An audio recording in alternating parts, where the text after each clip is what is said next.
It's actually very difficult to say good morning or good afternoon or good evening because right here sun doesn't go down, it doesn't go up either. We are here in July, so the sun actually circles around the horizon, 24-hour sun. So you can sleep whenever you want, feel free, you can wake up whenever you want, you can go out whenever you want.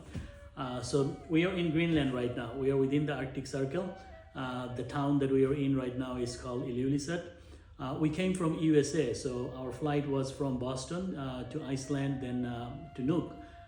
We had 3 days in Nuuk. We explored the town, we explored areas around it, and then we moved to ilulissat. So we'll be spending a couple of days here. So just so you know that this is the peak season. A lot of people try to come here. This country is an independent country, but it is tied to Denmark. It's under Danish kingdom. And so they have flights running between Denmark and Greenland.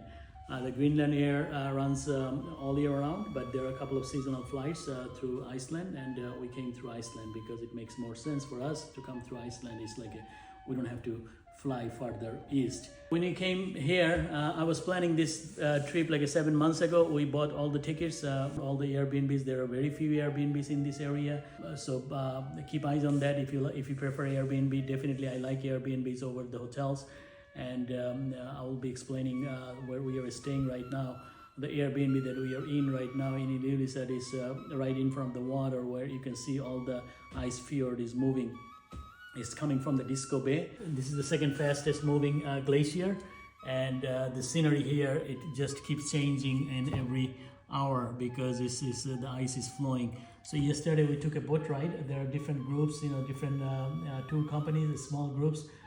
There is a website, it's a government website for the tourism. You can find all the information there, and also through searching through the Google, I found one of the company that I wanted to take their boat because it was a really an old boat, 1970s. It was a police boat from Denmark, and I wanted to hire that boat privately, so we can do some drone footage and take some good photography, and it was worth.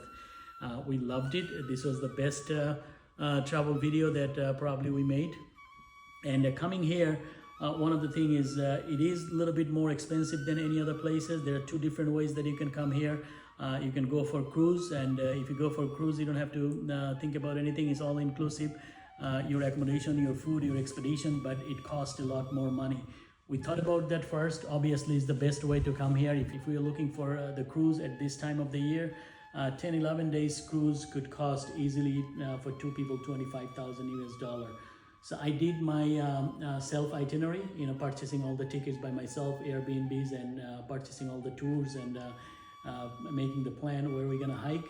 And it is worth, I would say probably altogether it's going to cost us at least under $10,000. So, and it gives us a little more freedom that we do whatever we wanted to do.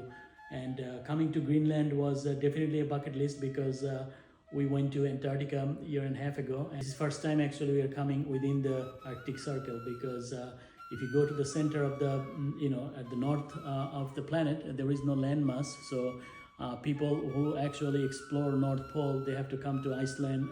There is an island up from Norway. You can go to Alaska, part of Siberia and Canada too. But we went to Alaska a couple of times, but we didn't go within the Arctic Circle. So this is first time we are staying within the Arctic Circle. So this is our North Pole expedition basically. It's amazing, all the photos and the videos and the memories that we have. As a couple, Shammi and I, we have been traveling for last 15 years, and Greenland is our 95th country, and we are actually chasing 100 countries this year, and we plan for it. Every month we are traveling in different countries, and if everything goes well, hopefully we'll be stepping into our 100th country this year. So that's a big excitement for us. We have been to all the continents, and once we reach to the 100 countries, we'll be more than halfway traveling around the world, or actually stepping into the countries. According to UN, there are 196 countries, and we'll keep traveling, we'll keep going, and see how far we can go. But travel is one of the best way to enjoy life, see the world, see the culture, see the people, the difference, and where you actually fit into that. So this is mind-blowing, and every time we go somewhere, we find something new, regardless of what country, what location, what place we are going. And that's the biggest excitement of travel. Obviously, the Greenland is a very picturesque country. A lot of people might think that, hey, do you see a lot of polar bear here? No, there is not many polar bear. People who live here locally, they don't even see it. Some of them did. They say you got to be very lucky. It's very seldom that you will see the polar bear in this region, but there are obviously some polar bear left. And one other thing is we want to talk about is like when people talk about global warming, obviously they talk about the North Pole, you know, this ice and stuff here. So the Greenland is actually the biggest island on the planet. It is covered with the 95% of its land covered with the ice.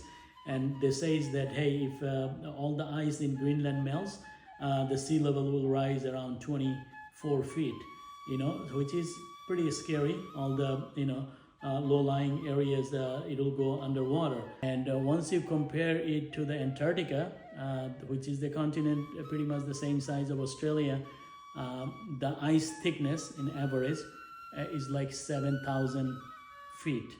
And if that melts, the water level around the world will rise over 200 feet. So which is scary. When you hear about all these global warming things, it's mostly people talk about the North Pole. The South Pole is still not that much affected. You may hear things here and there, but it is so cold that, you know, we are far away from melting those ice from the South Pole. But this is what's going on in the North Pole. You know, hopefully people will come, people will visit, and people will see this landscape and this part of the world.